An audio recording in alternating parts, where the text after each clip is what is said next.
Hello, what's up YouTube? Photographer Ronnie Sweet and Antoine. In this tutorial I'll show you how I usually color grade or how I did the color grading for this very image in Capture and also Photoshop. Remember, I don't do color grading only in Capture. I also incorporate a second color grading that is usually done in Photoshop. In order to understand that, make sure that you stick around to the very end of this video so that you can understand every single step I do when I'm color grading and why my images really stand out and look slightly different when it comes to color grading and those nice and popping skin tones when it comes to color grading them in both Capture One and in Photoshop. So I use two softwares, that is Capture One and Photoshop, to do color grading. And if at all you don't have Capture One, make sure that you check the Capture One website, and you can as well pay for a license and get Capture One so that you can access each and every feature that Capture One has to offer. So right now this is the image I have, and I shot it at around midday, and I shot it at ISO 160 and the f-stop was 3.2, and I used a Tamron 7200 f2.8 lens, and the shutter speed was 640th of a second. So when it comes to Capture One, usually I do a basic all lighting correction issues on the image on the background layer right here. So that is what I'm going to do right now. So I'm just going to come and take the highlights down and take the whites down just like that. I'm going to open up the shadows slightly.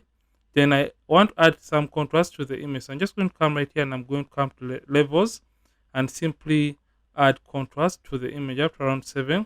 And if at all, as we're going on with this tutorial and you're missing anything when it comes to the options or adjustments, simply right click anywhere where you have the options, come and get whichever tool that you're missing.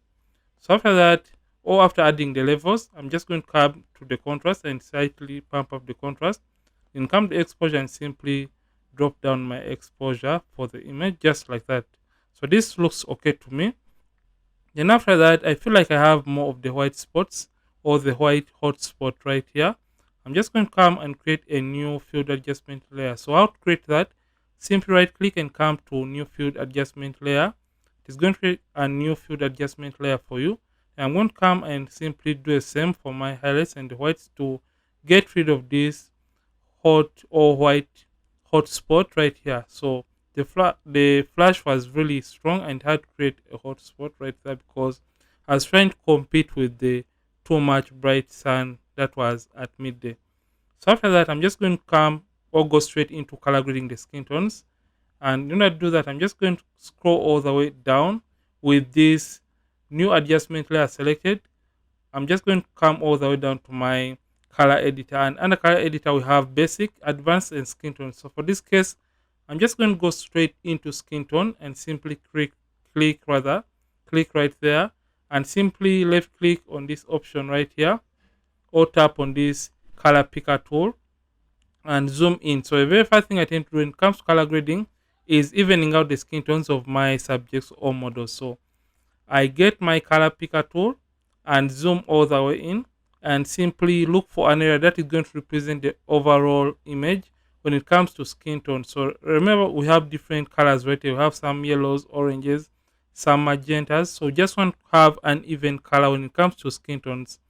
So I'm just going to come and I look for an area that is going to represent the rest of the image. So for this case, I just want this area right here. Simply click on that area and it's going to sample or give you a representation of the colors that fall within that color range. You can see that we have a little bit of greens, yellows, magentas, oranges, reds, and those oranges. So I'm just going to zoom out. In order to see the selected color range better, just come and turn on the view selected color range tool, and you can see that the colors we have chosen fall within this range. So I'm just going to turn this off. Come under uniformity rather and take that up, and I'm just going to take the saturation up to when I feel like the skin is looking nice and better to my liking, and that looks okay. So I could as well come and take this up a little bit more. Then I can come to lightness right here under amount, and I'm just going to take that down to have a more contrast within the skin tone, and that looks okay. And after doing that, the next thing I usually tend to do when it comes to color grading in Capture One, I come all the way to my color balance, and under color balance I simply come to the shadows, and usually I want to add a little bit of science to my shadows. So I'm just going to click right in the middle And you can see as you turn this around the image, it's going to be adding that color. And the more you leave it close to the edges, the more intense that color is going to be. And the closer to the center, that is going to mean less of that color. So for this case, I just want to add cyans to my shadows. And that looks okay to me. That looks okay. That looks good.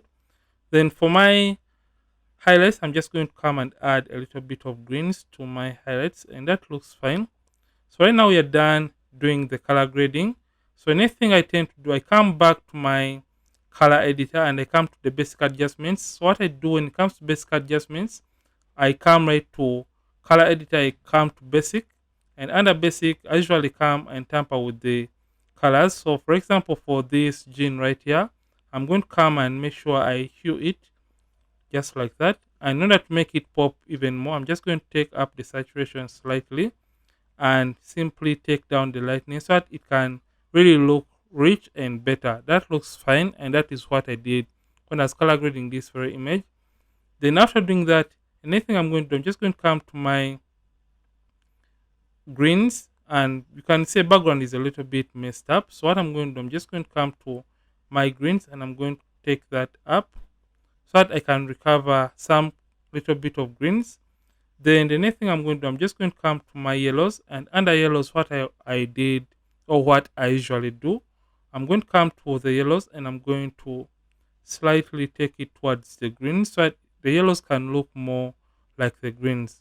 So right now we have recovered the yellows in the image, and the skin is now looking better and the model is now standing out. But this is not it, and this is not all. So what I'm going to do, I'm going to come to my greens and I'm going to take the lightness down so that the model can even stand out of that very bright background. Then I'm going to create another new field adjustment layer for only my background. So I'm just going to come back to the yellows and greens and play around with them even more. So come to the greens first of all and hue them towards the aquas so that the greens can look a little bit more on the blue side. And I'm going to come to the saturation and simply knock down the saturation for my green color just like that. And after that, I'm just going to do the same for my yellows. I'm just going to hue it towards the green just like that so that the model can even stand out more. So that looks okay, and I'm going to desaturate those yellows even more. And this is what I basically did. I'm going to take the lightness for my yellows down just a little bit.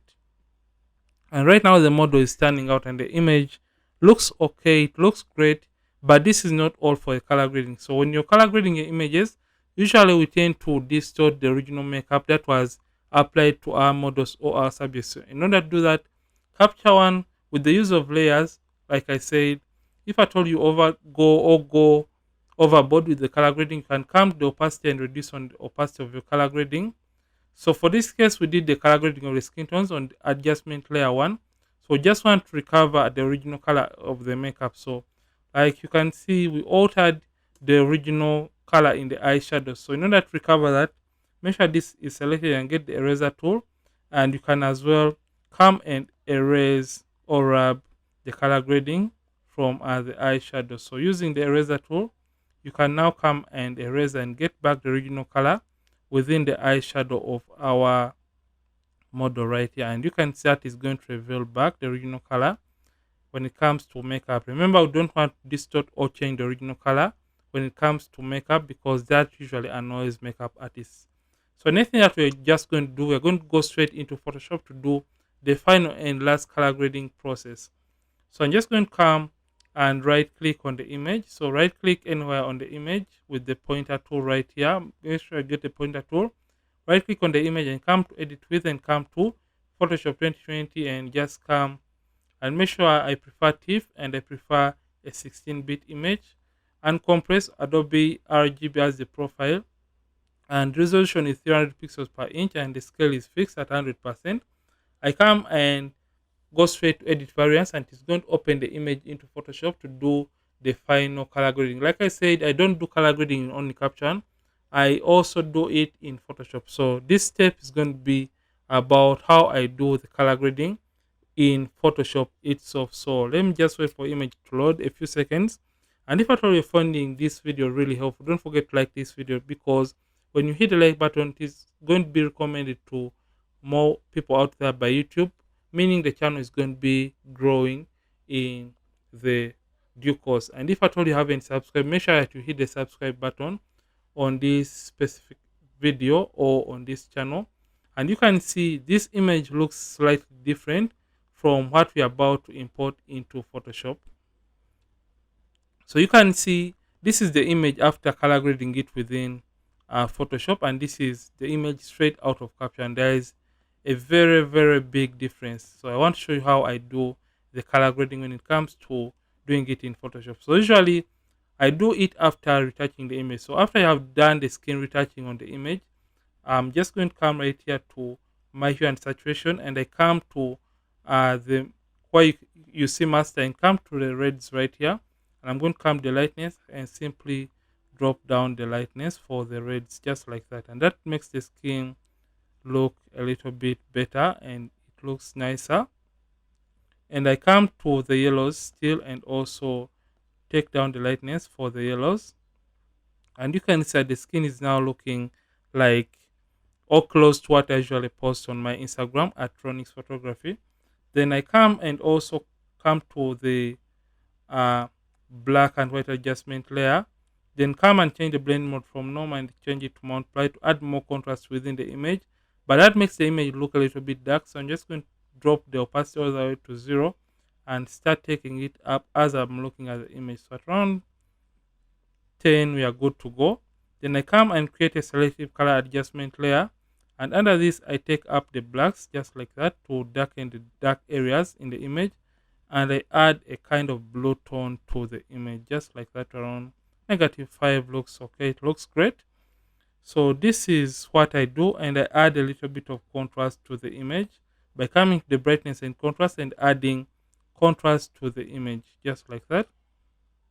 So let me show you a quick before and after for the Photoshop color grading. This is the image before the color grading within Photoshop, and this is what we have right now: before, after. So basically this is how I do the color grading within Capture and in Photoshop. And if at all you love this, don't forget to like this video. Don't forget to subscribe this channel. If at all you have been watching and you're not subscribed yet to this channel, Ronnie from Ronnie's Photography. Thank you for watching, and see you in yet more amazing tutorials. And don't forget to keep practicing and also keep creating.